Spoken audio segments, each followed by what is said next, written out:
I do apologize. It looks like this is a little bit cut off here. I'm still experimenting with this online presentation tool called Prezi, but that's okay. I'll work with this. So my presentation is called Environmental Space, Responsibility, Justice, and Sustainability. A little bit about my background. It's not as a scientist. It's actually in leadership. But I believe what the scientists have to say, and that's why I'm interested in sustainability. Sustainability, the way I understand it, and it's a contentious term, so that means we haven't fully decided what sustainability is, in my view, is the synthesis of what science, social science, and moral imperatives tell us. Okay, so how do we combine what we learned from Kent's presentation with knowledge about what's going on in the environment, and then our own moral, cultural, and ethical values. So that's why responsibility and justice feature prominently in sustainability, but unfortunately are often misunderstood. So part of my goal tonight is to clarify the justice and responsibility component that is really a central foundation of what sustainability should look like on the planet, especially at a global level. So let's see if this works here. Oh, we can see everything a little better. Okay, so I'm gonna talk about this term environmental space that's used in the sustainability field. And one way we can think about that is, what is our footprint on the planet? And the footprint is not only, for example, cutting down forests, extracting resources, but it's also the space in the atmosphere that can hold carbon. It's the levels at which toxicity becomes pervasive and damaging to animal and human health in the environment. And it really encompasses a whole set of values, both physical and abstract, I would argue. So environmental space is limited on this finite planet. We only have one planet, and they're not making any more of them, as far as we know. So there's a limit to the amount of environmental space available to power our lights and run our daily lives and provide the kind of things that we need as human beings to survive. Now, this issue of environmental space is a really important concept in sustainability. We might call it donut economics. It's this idea that there are not just one limit, but two limits that are really important that factor in here. So the first limit here is the overconsumption, or living beyond nature's capacity. So that's when we use too many resources, we emit too much pollution, and we basically close the future on our children and future generations. We say, that's too bad for you guys. We're living large now, but there's not going to be anything left. So that's the upper limit, and that limit is delineated by Earth system scientists. Okay, who here's heard the term Gaia theory? Anybody? So Gaia theory was posited by James Lovelock, who's a NASA scientist, who was first of all interested in what are the conditions for life outside of this planet. And he soon realized that to answer that question, you actually had to look at what allows life to flourish on this planet. And the more he looked at this planet, the more he studied it, he realized that the planet is very unique. It actually produces the set of conditions necessary for life. So life creates the conditions necessary for life on a planet on a large Earth system. Okay? A lot of complexity, a lot of moving parts. Gaia theory was kind of this term that unfortunately sounded a little too hippy-dippy and held that back a little while, but Earth system science is entirely accepted by the scientific community. It's a very important discipline, and it looks at the complexity of the planet. So that information is coming to us from scientists. Again, my background in leadership is not to create the science, but to try and help figure out what do we make of that? So I'm going to hold that thought for a second. And I'm going to talk about this lower limit here. And that's the minimum resource use to ensure a quality of life. So around the world, people have to use resources to live. If they don't have those resources, if they don't have that access, they live in a state of critical human deprivations. So we can all imagine images of famine, hardship around the world. Climate change is going to have a huge impact on this. People unable to really live their lives. Part of the purpose of my presentation is to dispel a myth that bringing people out of poverty is unsustainable. Okay? I'm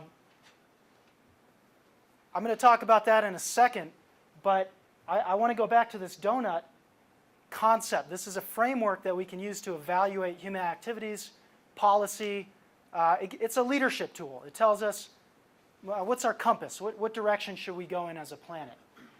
So on the one hand, we need to stay below these critical natural thresholds, these tipping points.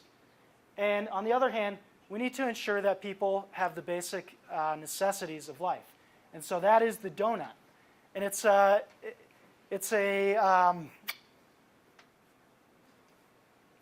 environmental space in which all of humanity can thrive, but not, what's the term I'm looking for?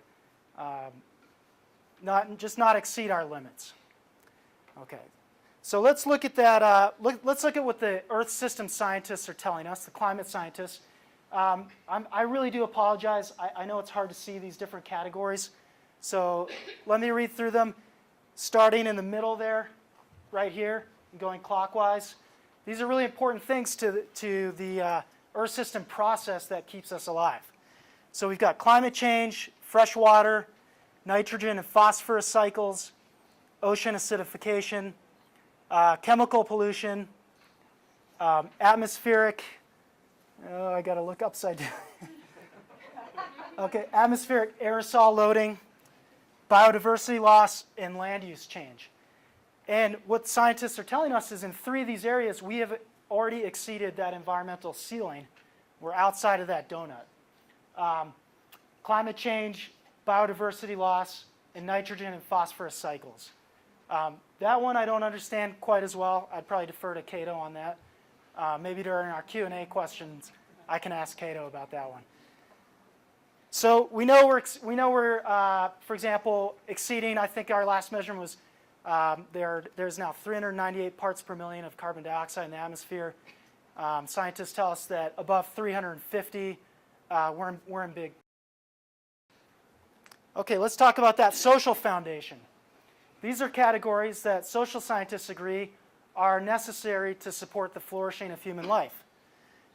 Things like access to water, an income, an education, a term called resilience, so the ability to meet adversity, having a voice, having a job, access to energy, social equity, okay, equality, gender equity or gender equality, right? Women's issues around the world, health, food. These things are necessary for a sustainable society, okay? If you remember, this is the lower part of that donut. So around the world, people they're not meeting that basic social foundation, okay? Numerous people living in poverty. I think 3 billion people around the world don't have access to clean drinking water, for example. So a lot of people living in critical deprivation. By the way, let's just take a really cynical perspective. You know, I'm a humanist. I care about this stuff. I care about people. But let's just say we're cynical and we say, well, you know, that's too bad, but why is that our problem? I want to expand on that briefly. When these conditions aren't met, that's destabilizing politically. A lot of conflict around the world occurs when basic human needs are not met, and the pace of conflict may be accelerated when these conditions aren't met. As a taxpayer, We pay to handle some of these catastrophes, right? Failed states.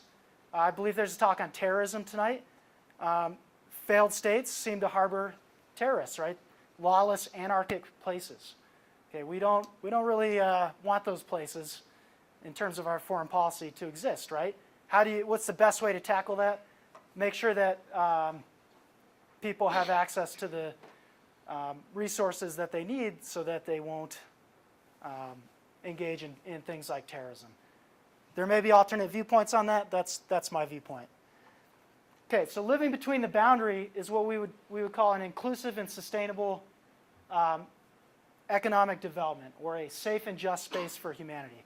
It's both environmentally safe and it's both equitable and just. This is that social justice component of sustainability that I've been talking about. So this donut here is a tool that we can use, a leadership tool, to evaluate things like foreign policy, like energy policy, like our consumption habits, and say, for example, how does one side impact the other? So there's a dynamic here. There's an exchange between these boundaries. Okay? So let's look at that briefly. Environmental stress is going to drastically impact poverty, not in a good way. As sea levels rise, as desertification spreads, as people are unable to make a living from the land, that's a catastrophe for people. That will push people back into that deprivation zone if they're not there already. And this is not a future scenario. This is ongoing. This is present day. 262 million people were affected by climate disasters. This is way back in 2004. Okay, and 98% of those people are in developing countries. People in developing countries have less resilience. They have less resources. They can't load up the family Volkswagen bus and head to high ground. They're often stuck where they are, and they rely on a subsistence income. Other things like disease. So as the planet warms, tropical diseases become more persistent. There are a lot of issues that environmental stress will impact from a poverty perspective. Okay, but here's this question, and this is that myth I want to dispel, that poverty impacts environmental stress. That's true on a certain level. As people try to better their lot in life, the way they do that is critically important for the health of the planet. The big example that comes to mind is China. China has improved living conditions for millions of people, but at great environmental cost. Okay, the reason is they have emulated a Western-style energy intensive and consumption intensive model that says, okay, in order to fulfill ourselves, we need to eat meat, for example. Meat is highly, highly damaging in terms of the environmental impact. We need access to automobiles, to cheap gasoline. All these things that we take for granted in the Western world are disastrous if implemented on a global scale. However,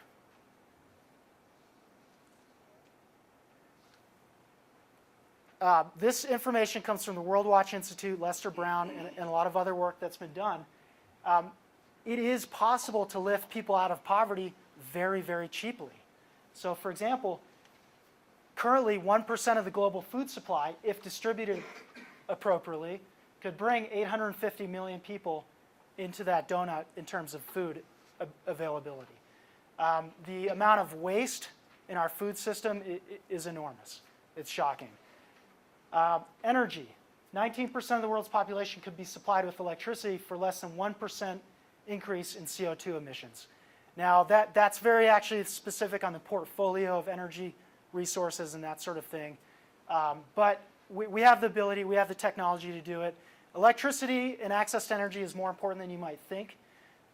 Millions of people around the world die every year of lung diseases because they are using charcoal to cook and to provide energy to their homes, and the pollution from that is very unhealthy. So energy and access to energy is very important. Think about also how that plays into education. Okay, I saw a fantastic initiative on Kickstarter recently that uses a gravity-powered light. So you pull this little weight, and the weight, as it comes back down, generates a light for 2 hours. And simple technology like that, it doesn't rely on energy intensiveness, can provide light for children to study, right? So these things are dynamic, they're in a relationship, but very doable within our current economies. Okay, the final one, and there's many examples of this. I just picked 3. Okay, ending poverty for 21% of the global population that lives in critical deprivation would require just 0.2% of global income. Okay, there's been a lot of talk over the last couple of years about income inequality, especially in this country. It's clear that wealth is highly concentrated, and that many people would benefit from a very simple redistribution of wealth. And I know that's a bad phrase to use in America, redistribution, but we're going to pay for it inevitably. One way or the other, we're going to pay for it. So do we want to be preventative or reactive? And just to go back, my little title here. So I view sustainability as a human rights battle, struggle for an equitable environment. So equitable distribution. How we get there is a whole nother lecture, whole nother topic, but it's food for thought. At the end of the day, we in the Western world are rich beyond measure. So it's something to think about when the concerns and worries that we have seem overpowering. Just remember that we are on the pinnacle of resource consumption, and that's interesting to me and something to be grateful for. So again, this asymmetry in how resources are used, this exceeding of the donut is, I'd say, the main causes of climate change, of things that threaten our Earth planet system. And if we were to use this leadership tool to evaluate our choices and our options, it might give us a clear path forwards towards sustainability. So I'll leave you with one more visual here. I love these data visual, or these representations of visual data, infographics. So here's the footprint of all the countries in the world. You can see China is right up there, the United States. But all these places where people are living in poverty, the African continent, for example, people there have ridiculously low carbon footprints. This is carbon emissions. I think we often think that in technologically advanced societies, we need to look inwards for the answer. We have the most resources. We should be able to figure this out. And I just realized that people who are living simply around the globe might have a good answer as well. So it's a happy medium, but we have a lot of work to do on our end to live within our economic donut, if you will. And if you're interested in global development, sustainable development, there's a whole world of interesting possibilities and things happening on that end as well. So thank you very much. I appreciate your time.